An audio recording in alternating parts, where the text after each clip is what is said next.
Welcome to On the Couch with Samie-B-PT. That's me. So today I want to talk to you about goal setting, a subject I have often been asked about. But before we talk about setting goals, I think it's important to understand what a goal is. So a goal is a desired outcome. So is a wish. So what is the difference between a goal and a wish? A good goal is realistic, whereas a wish is generally something not quite as realistic. A goal takes steps to achieve it. You work for a goal. A wish generally doesn't have any steps. You don't work towards it. It's just given to you. A goal you work for, a wish you wait for. So now that we understand the difference between a goal and a wish, we need to understand why a goal is important. Psychologically, a goal is important as it creates meaning, it creates a purpose. Which is something as human beings that we need. We need a purpose, we need a meaning. What a goal also does is creates social well-being, which again, as human beings, is something that we need in order to be truly happy. Social well-being doesn't necessarily mean an immense amount of social activity. Social well-being could just mean that you're achieving your goal among other people. You may interact with them on a friendly level. You may have people helping you, teaching you along the way to achieve your goal.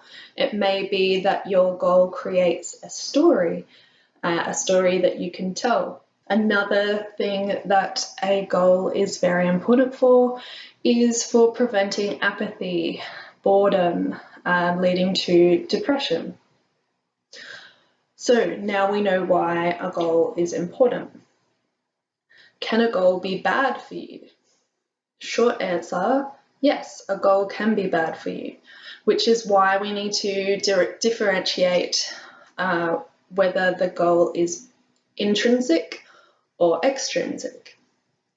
An intrinsic goal is something that you perform to satisfy yourself and your own desires. An extrinsic goal is something performed to satisfy somebody else. Yeah. So intrinsic goals are personally involving. They're meaningful to you. They are more satisfying. Once achieved, they're more satisfying while achieving. You gain more pleasure from performing things to achieve a goal for yourself, for your own interests. An extrinsic goal is generally something performed for social acceptance. It's something society deems important, not necessarily yourself.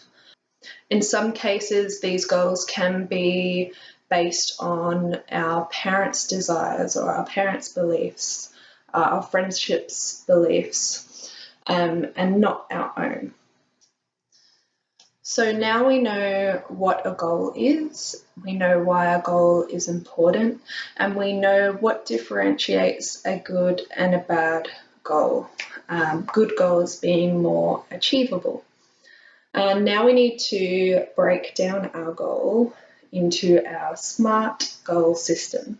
So we need the goal to be specific. We need to break it down. We need to look at what's involved, what we need to do to achieve that goal. Make sure you write it down, make a plan. It needs to be visible.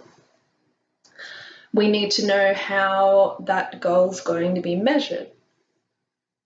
How are you going to see if you're making progress within your goal? Sometimes the specifics, the plan, the way you've broken down your goal can be the way of measuring it.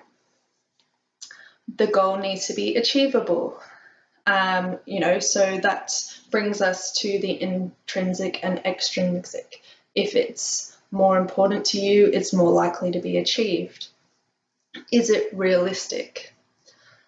Is it something that you can achieve? If it's not realistic, if it's something that you can't achieve, is it a goal? It may be a wish. And finally, you need to set a time frame. When is the goal going to be achieved? When would you like to achieve the goal?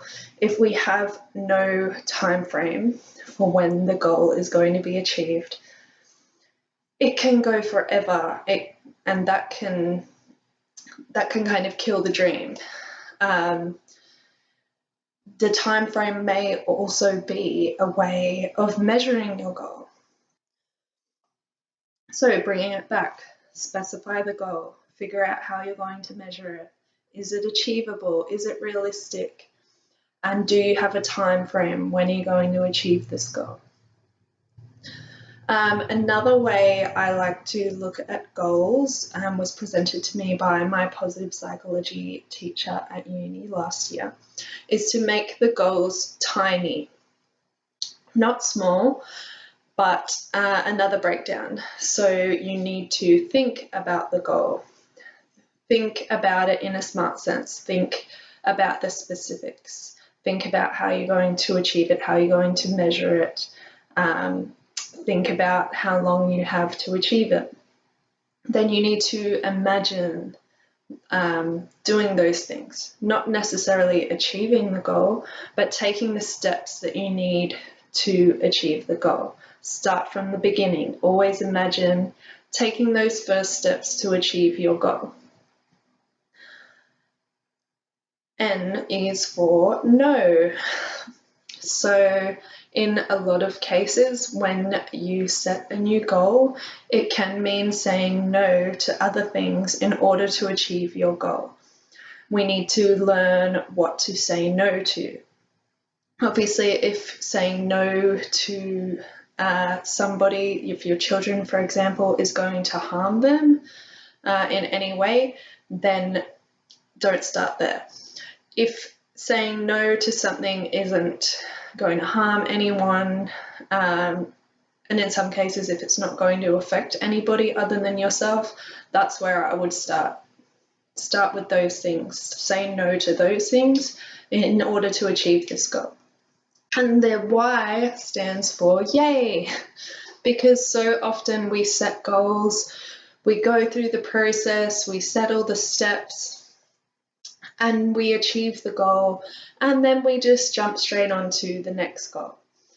We need to celebrate each and every goal as a win. We need to celebrate ourselves. That is a big achievement. It doesn't matter what goal you've set. A lot of people can't even take the initial steps to achieve their goal. So when you achieve your goal, celebrate it. So that concludes my video today. It's a lot of information to get into such a short space of time. So if you have any questions or there's any specific area of goal setting that you need help with, please write in the comments and I will be happy to help. If you want more of a psychological breakdown on anything that I've said, let me know. If I can help, I will. I am still studying psychology, so I don't know everything. And yeah, if there's any other topics that you want me to cover, please let me know. Thanks for watching.